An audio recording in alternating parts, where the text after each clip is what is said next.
Public health is an absolutely wonderful example of many of the things that I want to discuss tonight.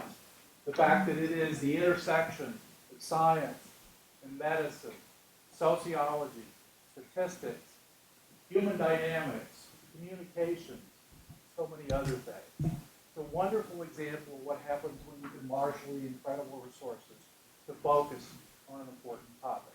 And there's so many things like that. So welcome. I want to talk about what is one of the enduring truths that define our humanity. Searching and exploring great undiscovered countries. Vannevar Bush said at the end of the Second World War, it is the endless frontier. So I want you to think about what that means. Think about the fact that for each of us, the bright arc of sentience is still brief, but it illuminates the great darkness for a moment. It declares and demands of each of us to declare, I'm here, I matter, remember me. It's a theme that's older than history. It defines who we are as humans. And you can look across cultures, from Mayan science, Chinese culture, Indian medicine, a host of others across time and history. It's about finding meaning, it's about insight, it's about creativity, and it's about discovery. It is an urge older than history. Think about the two great things that have defined civilization. Agriculture, which for the first time moved us, as God being a hunter-gatherer society, to be located, to plan, for communities. The other one that by any measure is perhaps as important, if not more important, writing. And I know Catherine Takow is here, and I have to call her out because she will remind us rightly that in a very real sense, writing created history. Because for the very first time, I was talking about the fact that in a very real sense, writing created history. And it's important for many reasons, but one of them is that for the very first time, we could accumulate knowledge and we could pass it on from generation to generation via more than oral history. And it's how knowledge accumulated. And it is part of the great history that defines us. It's about, as I said, about discovery, about transference, about sharing. And all of us who are scholars and researchers know something deep and personal, and that is that in the moment of discovery, of creation, and it doesn't matter whether you're an artist, a writer, a scientist, a physician, an attorney, any of the great things that define what we do, that in that moment of insight, when you know as a scholar that you are the first person in the history of this planet who knew that thing, and when you're a writer and the words pour out of their own volition because the inspiration is there, you can live a lifetime in that moment. And 1,000 lifetimes would not be enough. That's who we are. That's what we do. That's what defines a great university.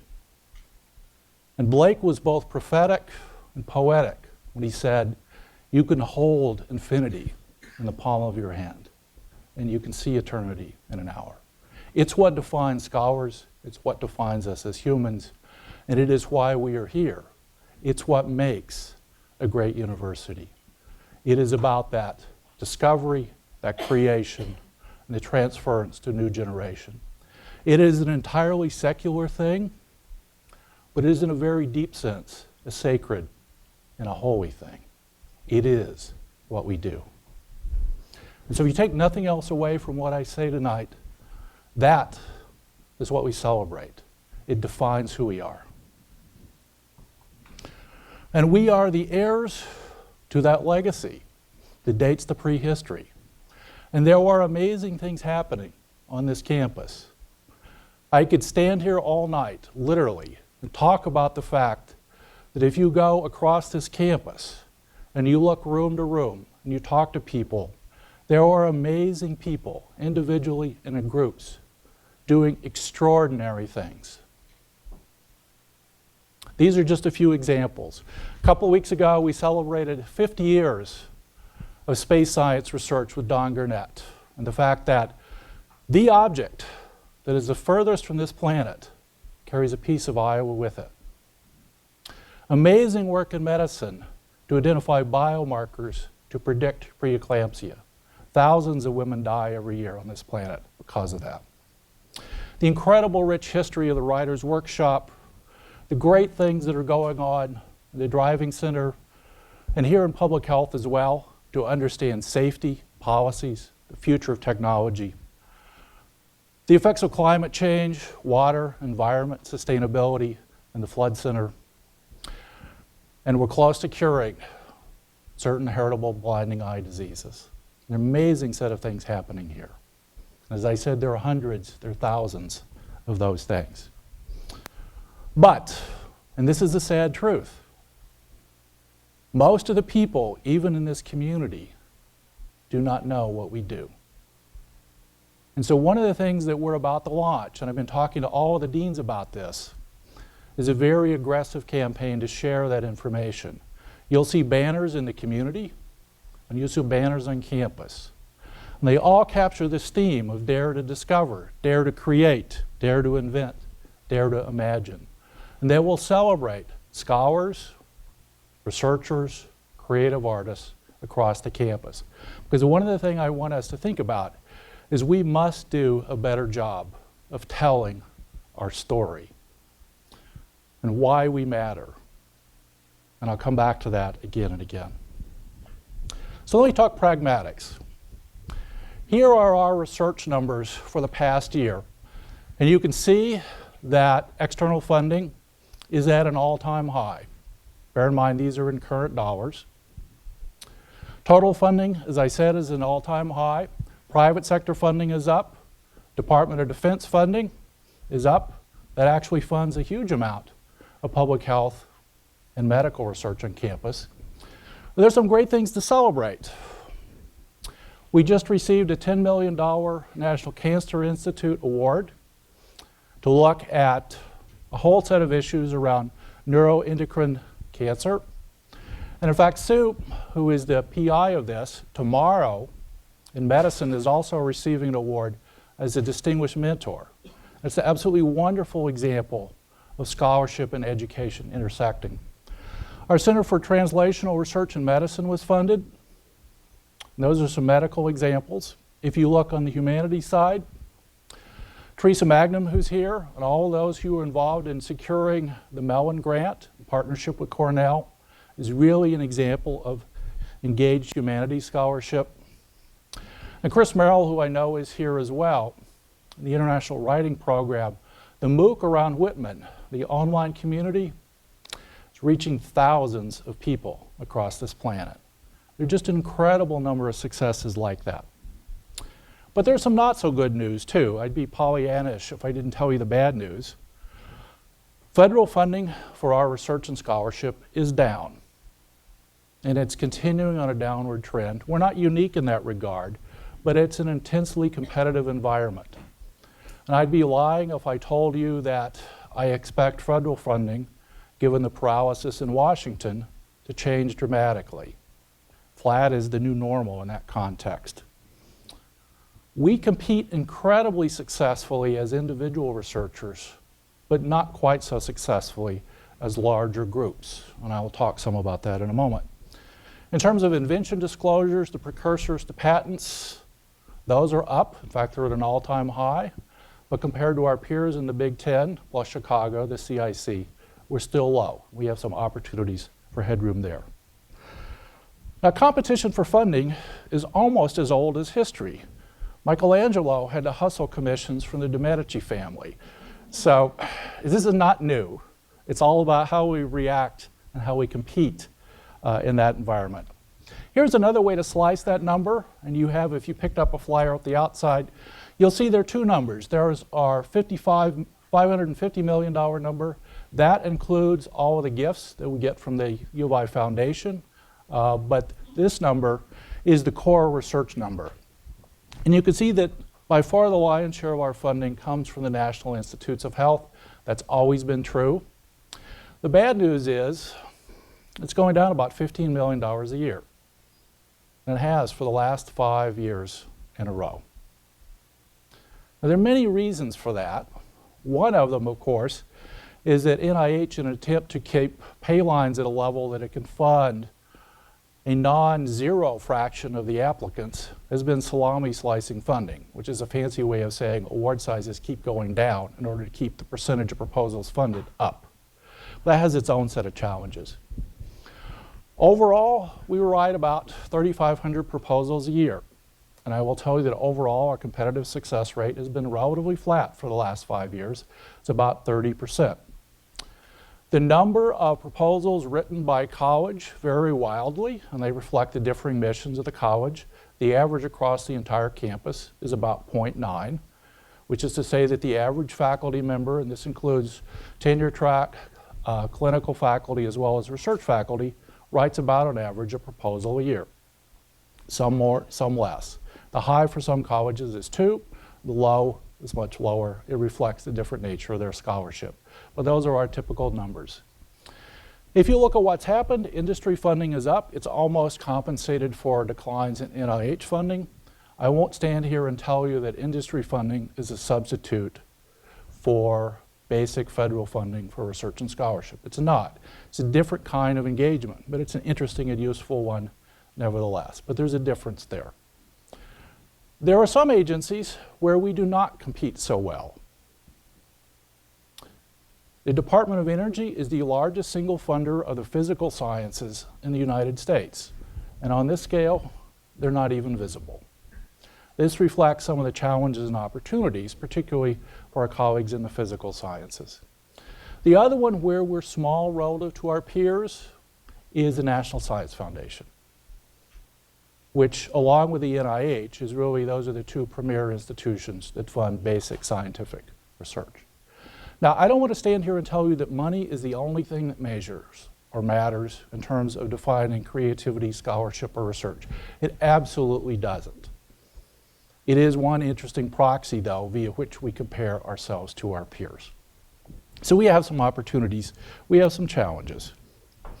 These are some of the numbers to which I alluded. These are competitive awards. And if you sum those, you'll notice they don't look like 3,500. And that's because there were non-competitive awards included in this group. This is simply the competitive awards. And you can see, as I said, our success rates held relatively constant across the last 5 years. I want to point out an opportunity, though, and that's the chart that's on the right. And this shows the number of awards based on award size over a period of time. And as you can see up at the top, there are fewer awards. Not too surprising, as dollar amounts go up. There are fewer billionaires on the planet than there are those of us who are not. So as you go up the scale, it gets increasingly difficult. However, this is a place, compared to our peers, we don't submit as many proposals, much less win them. I will tell you there are some limited submission competitions. Those are ones where we get to pick perhaps 1 or 2 proposals per campus to submit. Do we have no applicants? Now, we may not win, but we're leaving money on the table because we're not trying. And so I'll come back to what we do about that in a moment, but that's something to think about. But we are, like other institutions, facing pressures as we deal with the competition for federal dollars and declining state support. This is one particular piece of it. If you look at those numbers, by the way, the very largest numbers, most of them in there, are non-research awards. So it includes things like funding for Pell Grants, for other kinds of institutional support. So you have to include those when you think about this process as well. But we're not standing still. There are a lot of things happening, and I want to celebrate a few of those successes. We all know, I'm looking at Sean here, that our arts campus is about to come alive again after a long hiatus in the flood.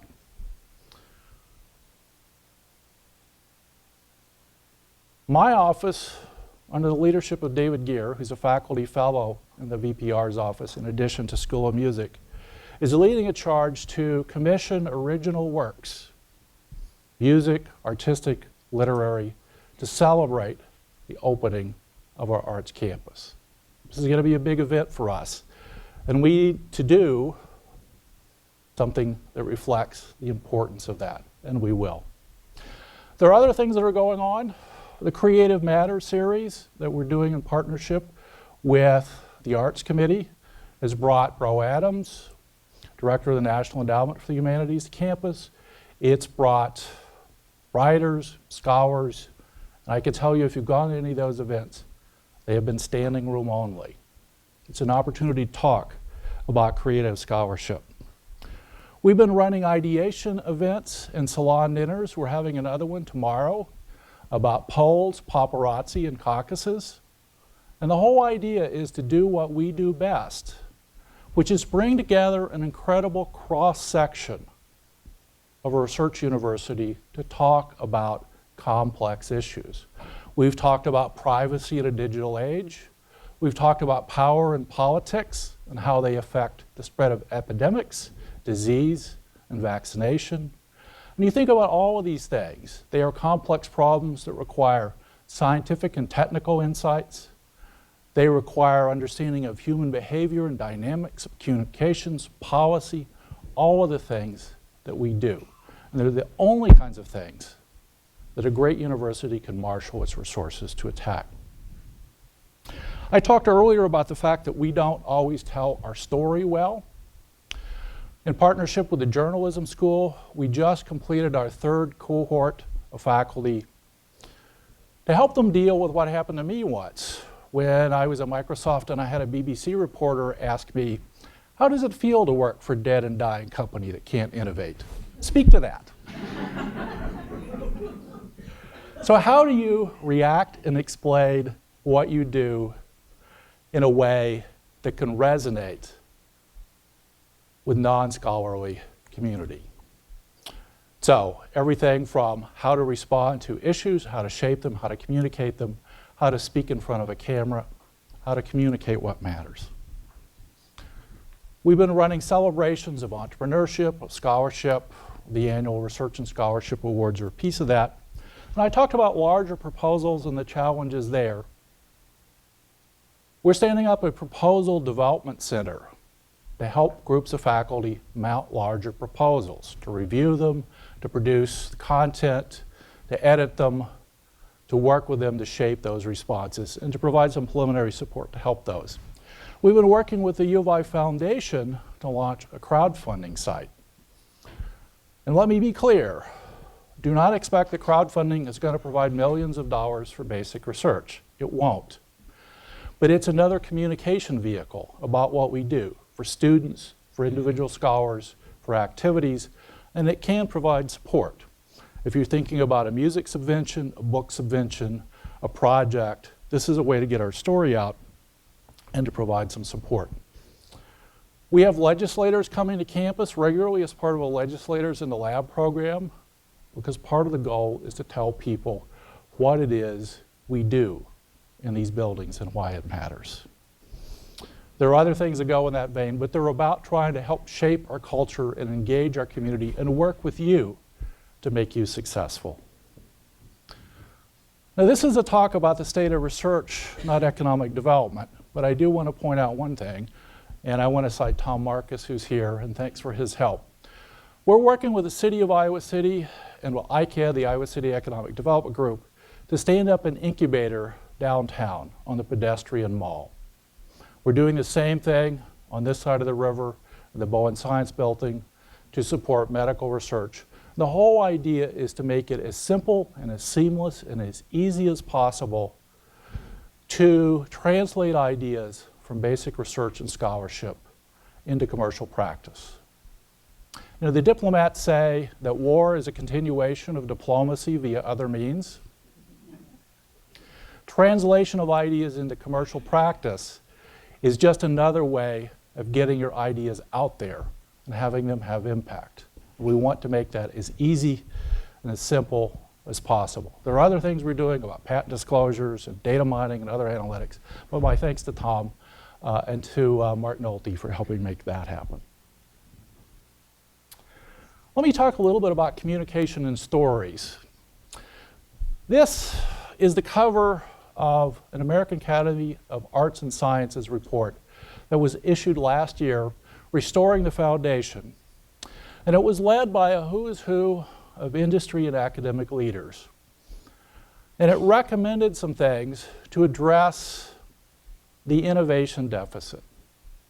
And there's some real issues here. Let me give you a number to think about.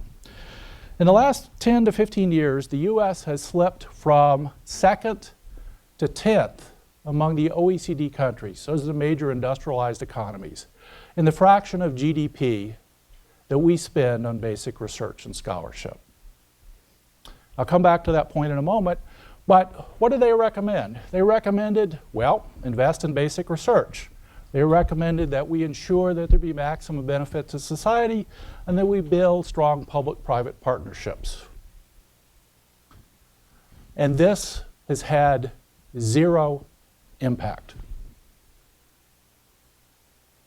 We keep bringing a library book to a gunfight. Probably not a winning strategy. Are these things true? Yes, they absolutely are true. But we have to tell a story in a way that connects and resonates. This study was led by my old friend, former White House Science Advisor, Neil Lane, and by Norm Augustine, former head of Lockheed Martin, the very picture of the military-industrial complex. And if you don't think they can make a case with these stories, no one is going to. So why didn't it happen? Well, it didn't happen because of how we tell the story. And this is the only time I'm going to fetch some notes because I want to read you some numbers.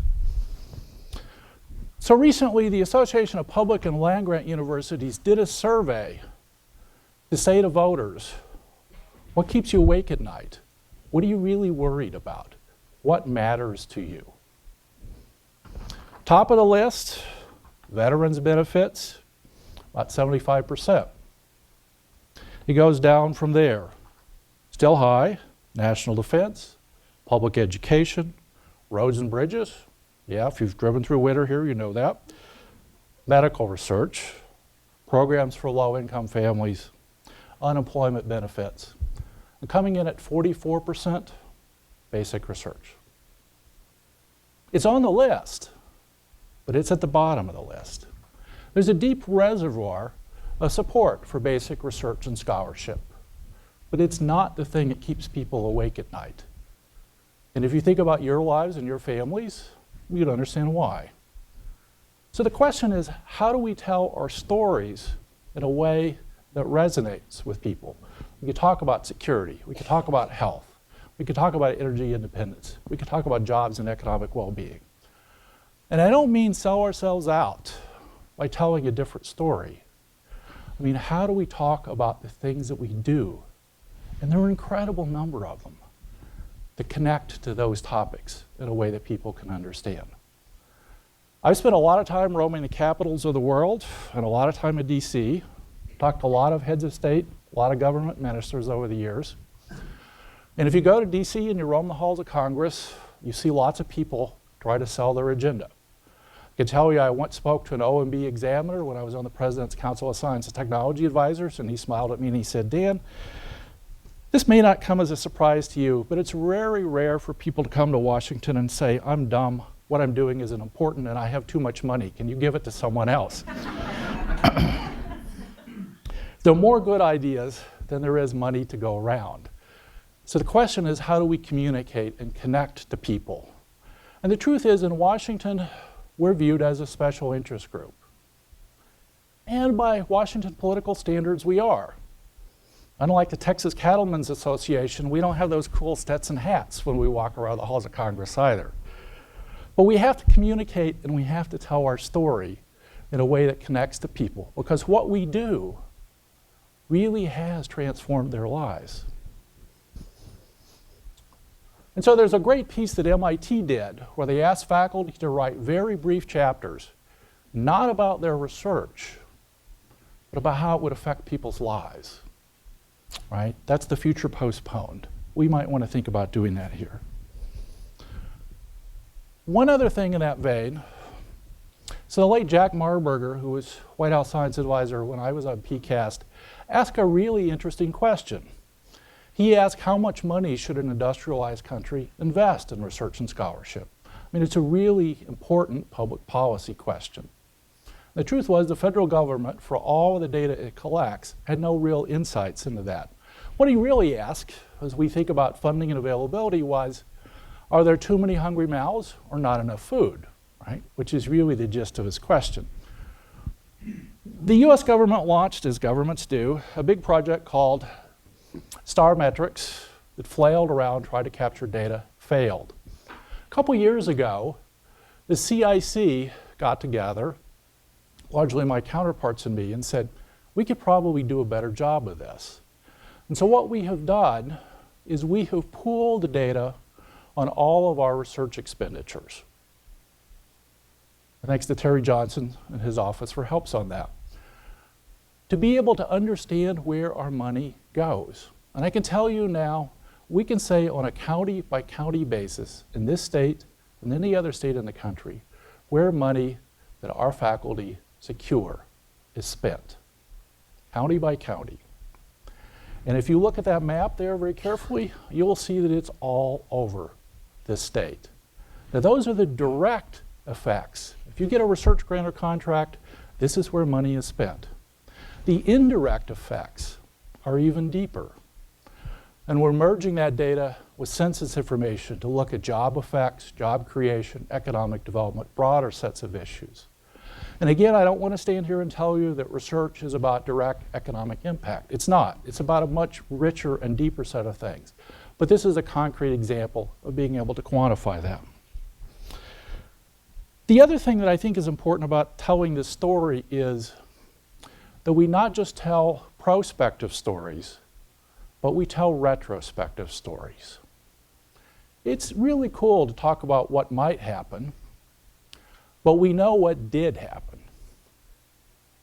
And so looking at the things that people view as essential parts of their lives today, in health, safety, security, communications, policy, understanding, education, we have concrete examples of how basic research created those indispensable things.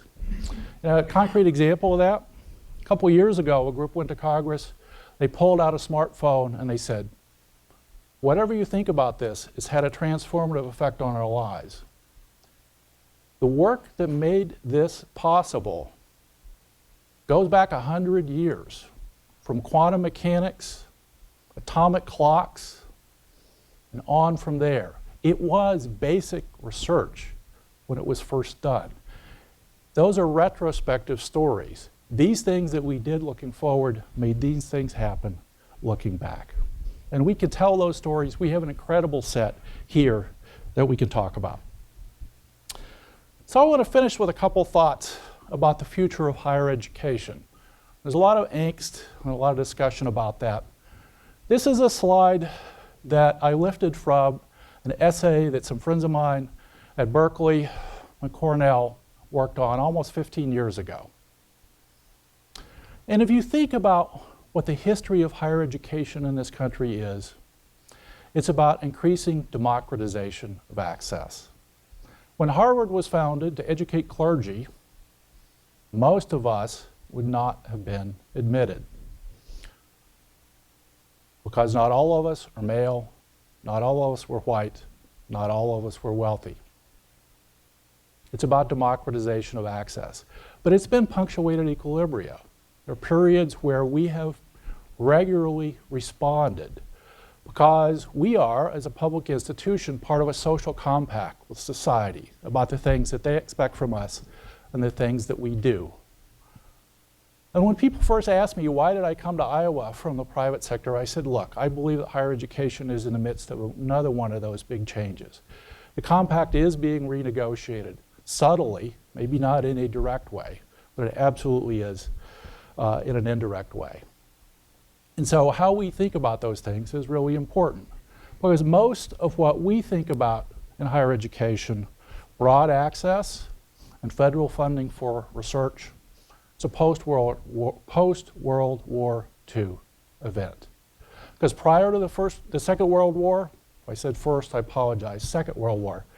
Prior to the Second World War, most research and scholarship was either funded by faculty or was funded by wealthy philanthropists, right? The lesson of the war was the power of scholarship and science to transform society. The lesson of the GI Bill was empowering a broad swath of society. It had an incredible empowerment for the country as a whole.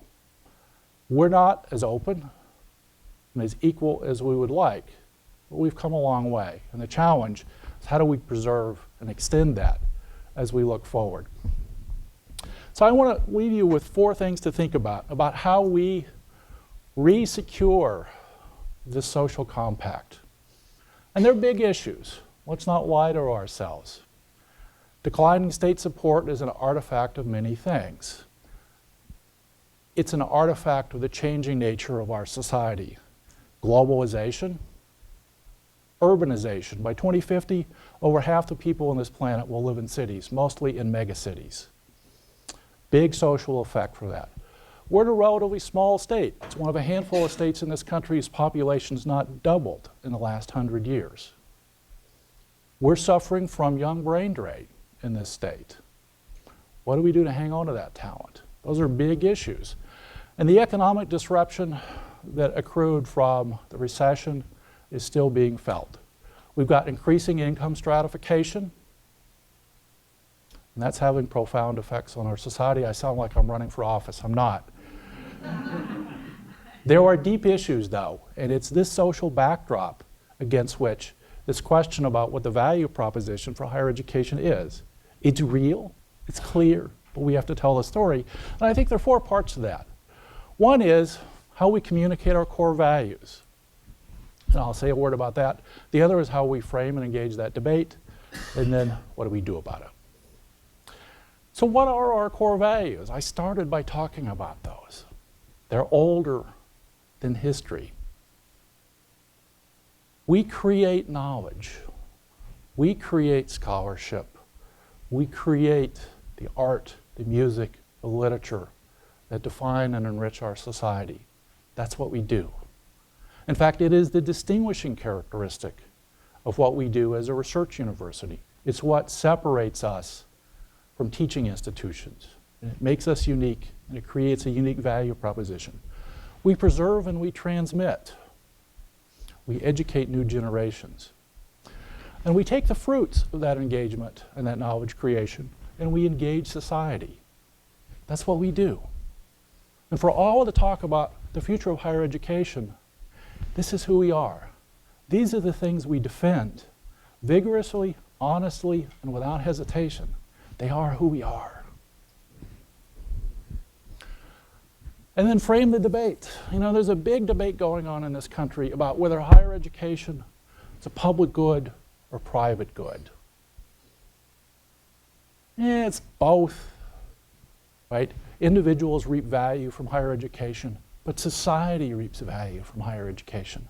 Not just the scholarship and the knowledge creation, but better educated people. They're healthier, they live longer, they're more productive.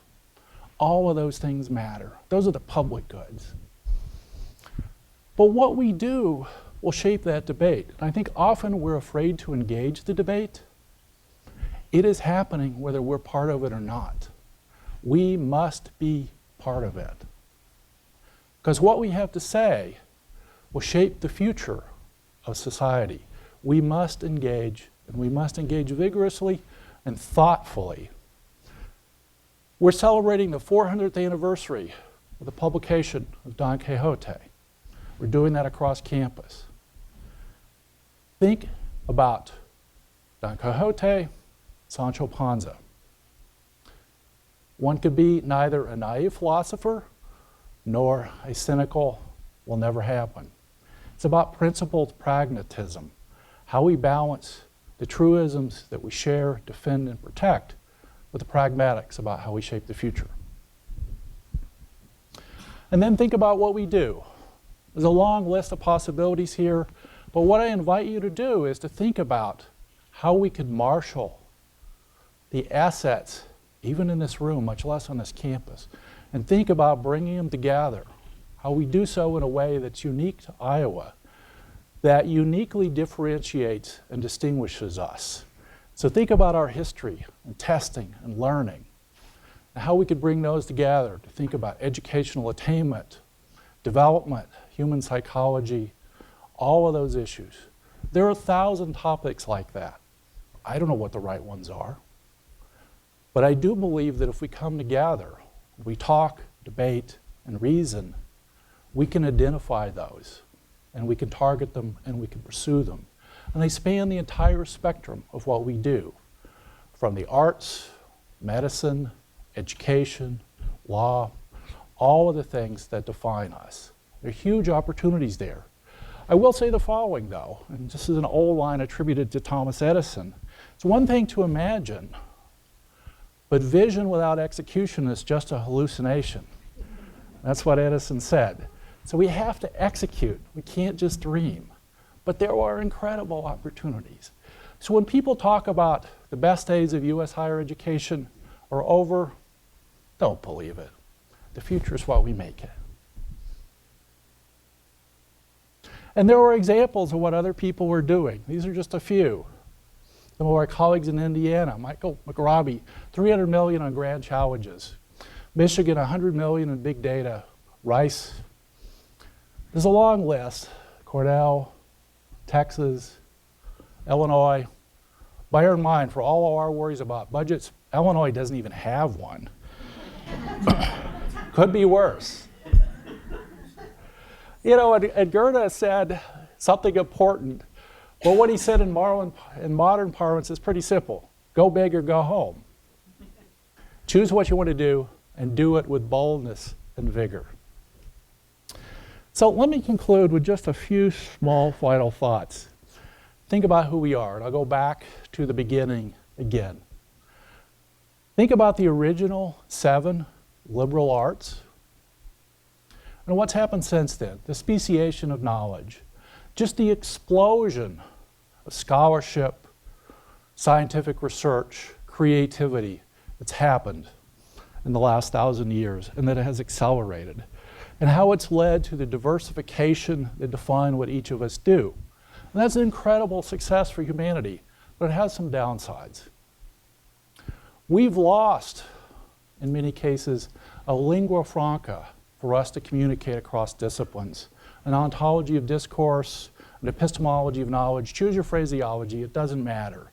But it's about how we talk together, about the shared nature of what we do, about creativity, about education, and about transference. So I'll leave you with this to think about. We've gone through a lot, and I want to speak really plainly for a moment. We've gone through a lot in the last several years. Floods, recession, funding uncertainties, political uncertainty, a long list of things. For many of those, the pain is real and the wounds are deep. Let's not kid ourselves about that. But I know this. This is a great public research university. It's a flagship institution. And every day that we walk into the classroom, the laboratory, the studio, the office, we bring the legacy, 5,000 years of exploring Terra Incognita. We transmit it to a new generation. But we do more than transmit it. We expand it. We extend it. We create new knowledge. We create new scholarship. We have new creative works. That's what makes us unique. It's what defines what scholarship and creativity are about. It is an urge that's older than history. Communicate it, share it, celebrate it, defend it. It's the defining attribute of who we are. And let me say in conclusion on behalf of the office, every day I come to work, I'm humbled by what happens here. and I thank you for the privilege of serving you. Thank you.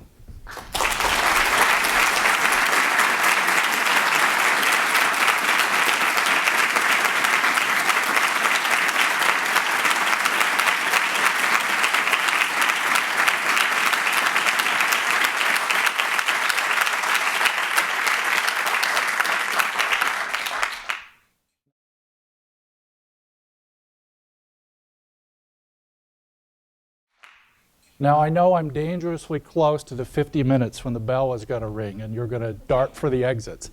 But if people have questions or things they want to talk about, I'd be happy to do that. Yes? I have a question. Going through the themes that you talked about telling the story. Again, you focused on the perspective of the retrospective and film success. Can you give your thoughts on pretty loud usually. I'd be curious to get your thoughts on another perspective of that. Is that what I found in talking and trying to tell the story, it's kind of a double-edged sword when you take that route, that if you focus on the successes, it can build the false expectation that every research idea is going to lead to a success. And, you know, to keep with the music theme, but to go to my East Tennessee roots, there's a country song, you know, God bless the broken road that led me straight to you, which is really what research is. There's tens or hundreds or thousands of failures that take you to the success at the end. So how do you tell the research story with the failures and that's part of it, so you don't set the false expectation when you encounter those failures? It's a really good question. It's part of why I think telling the retrospective story is so powerful. Because we all know that research is, as someone once said, research is what you do when you don't know what you're doing. And it sounds trite, but it's actually true.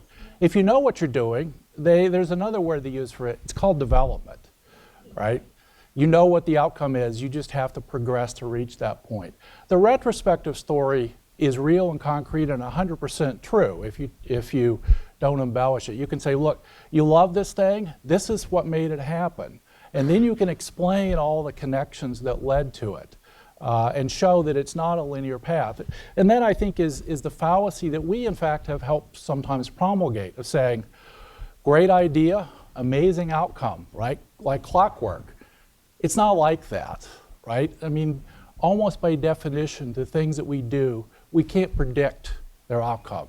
I mean, when the laser was invented, people said it was a solution looking for a problem. There are 1,000 things like that. So the retrospective story has power, and then you can use that to motivate the prospective story. But you also have to talk about the reasons that you do research and scholarship. And outcome is only one of them. You know, I glossed past, but I put up an analogy with the stuff we all learn in elementary microeconomics about what is money. It's a measure of wealth, it's a store of value, it's a medium of exchange. Scholarship, creativity are like that too. We do them for many reasons. One of them is we prepare and educate a new generation. That's the education piece. And there's incredible power in bringing students, and I'm looking at Bob Kirby here as I say this, incredible power in bringing students into the creative and discovery process. Because in the end, it's about critical thinking to solve ill-defined problems, which is a pretty good definition of life, solving ill-defined problems. So it has all of those direct and indirect effects, right? So what are we? Think about what we are in another sense. We are a rapid response force for the unexpected. When society faces crises, who does it turn to? It turns to people with knowledge and skills and expertise who have a legacy of potential solutions. So it is a nuanced story. We have to tell it carefully. The thing I wanted you to take away is that we have to tell it in language that resonates, not with ourselves, but with the people who have to understand why we matter. And all too often, we tell the story to ourselves. It's much like, okay, A is true, B is true, C is true. My work here is done. You know what to do. And there are some people for whom that works, and we are an unrepresentative piece of society, perhaps, in that regard. We have to tell the emotional story as well as the intellectual story. But you're absolutely right, it's not a linear process, and we do disservice if we approach it that way. Bert.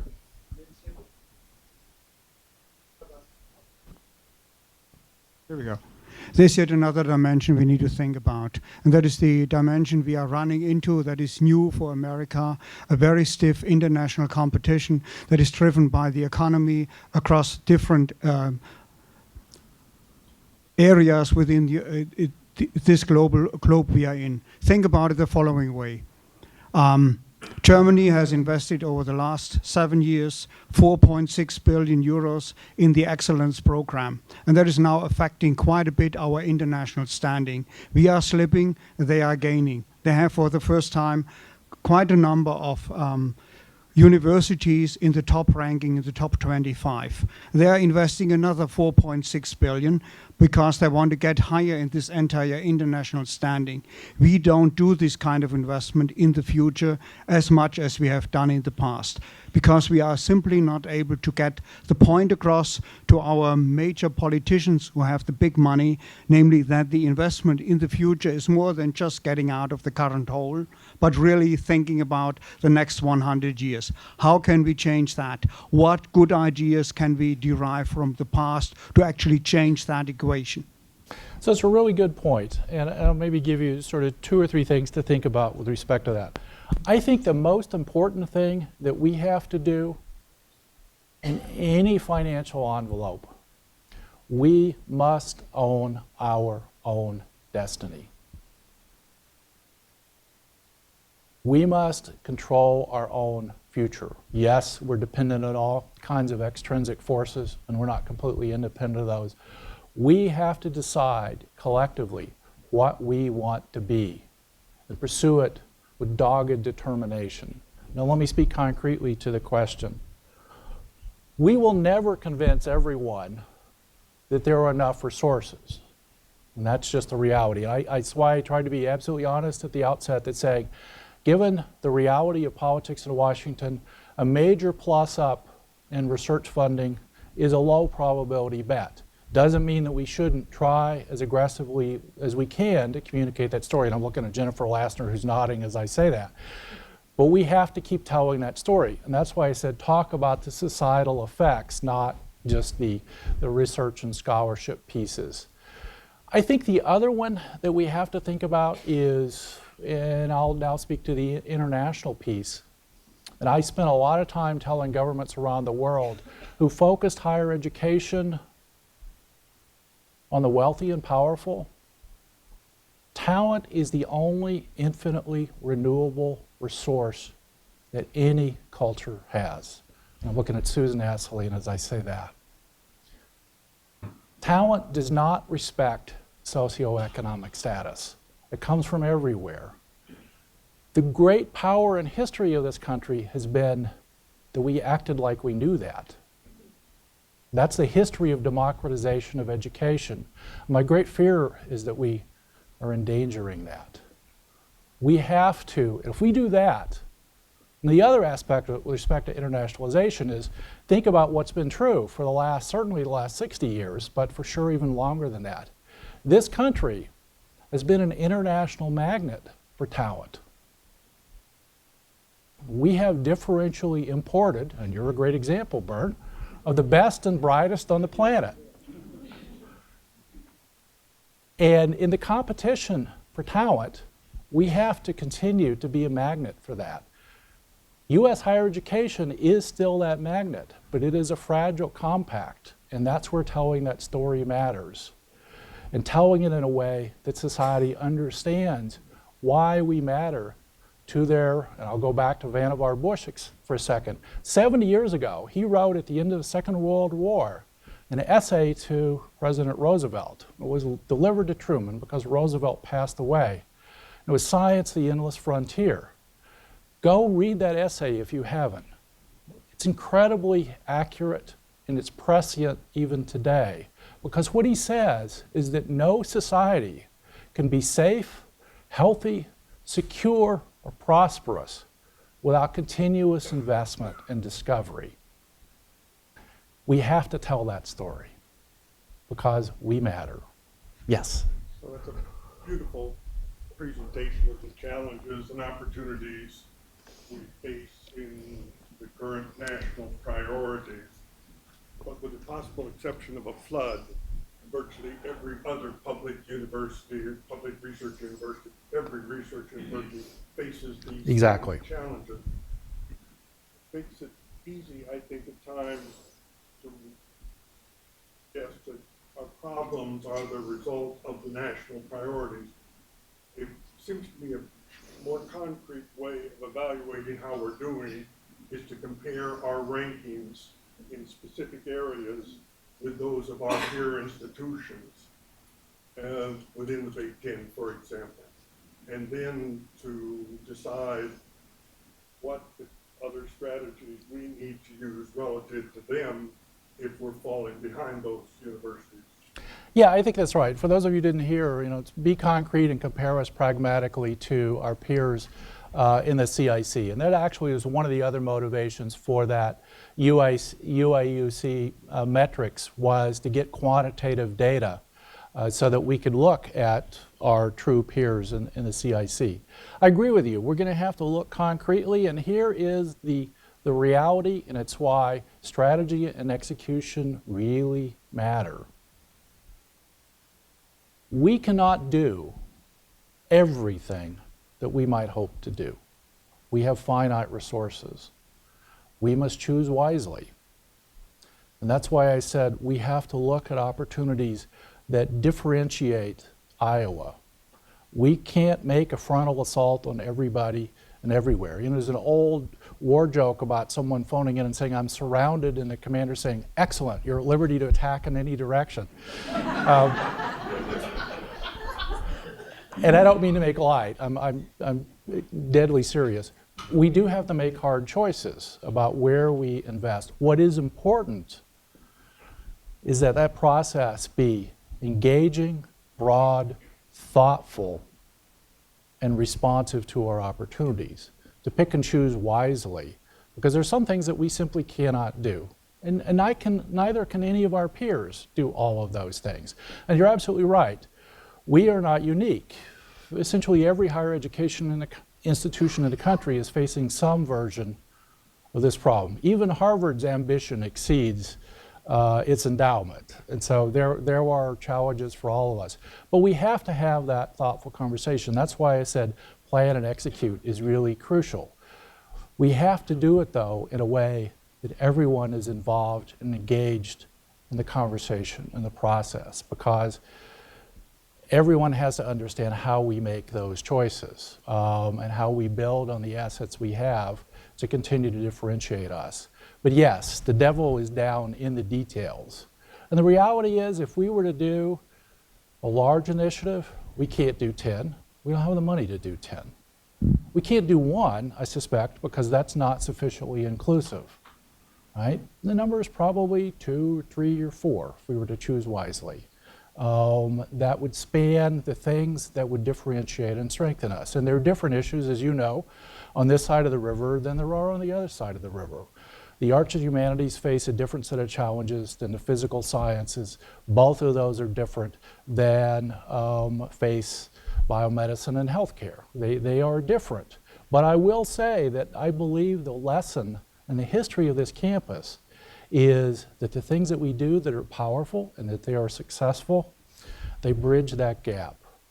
Because I'm convinced that most of the problems that will define our future, both intellectually and creativity, but also from a societal perspective, lie at the intersections and the combinations of traditional disciplines. So how we step back from speciation to think about holism and unification, I think, is our opportunity. And that's where those broad thematic opportunities really emerge. Well, I've kept you for an hour. There's food and drink outside. I invite us to continue the conversation out there. Thanks very much for coming out.